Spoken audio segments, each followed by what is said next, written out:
অন্য রিওয়ায়াতে আছে নিয়তের দিকে। এই দুটা জিনিসের দিকে আল্লাহ পাক তাকান। এই জন্য আমরা সমস্ত কাজ করবো খালেস নিয়ত।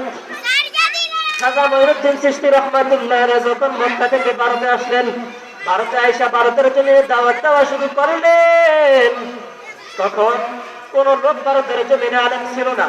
তখন খাজা মঈনুদ্দিন চিশতি রহমাতুল্লাহ আলাইহি নিজের খালেস পরিপূর্ণ করে আল্লাহ পাক রব্বুল আলামিনের কথা বলছেন। সেই খালেস নিয়তে ভারতের জমিনে ঘোরাঘুরি করতেছে আর দাওয়াত দিতেছে, প্রত্যেকটা বিধর্মীকে দাওয়াত দিতেছে।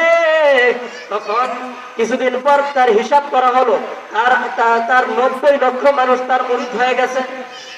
এটা শুধু খালেস নিয়তের কারণে। নিয়ত খালেস, কাম আল্লাহ পাক এসে সহজ করে দেয়।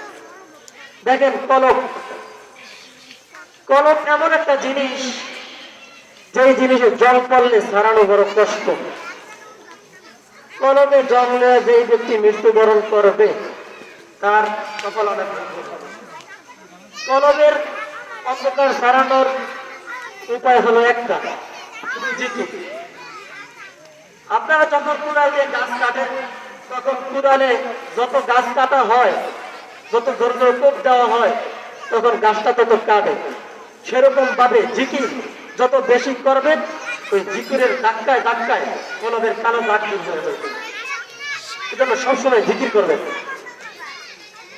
খালেস নিয়তের ব্যাপারে আসছে যে ইয়া আইয়ুহাল্লাযীনা কাফারু লা তাদখুলু ফিস-সিলমি কাফা ওয়া লা তাত্তাবিউ খুতুওয়াতিশ শাইতান ইন্নাহু লাকুম আদুউম মুবিন।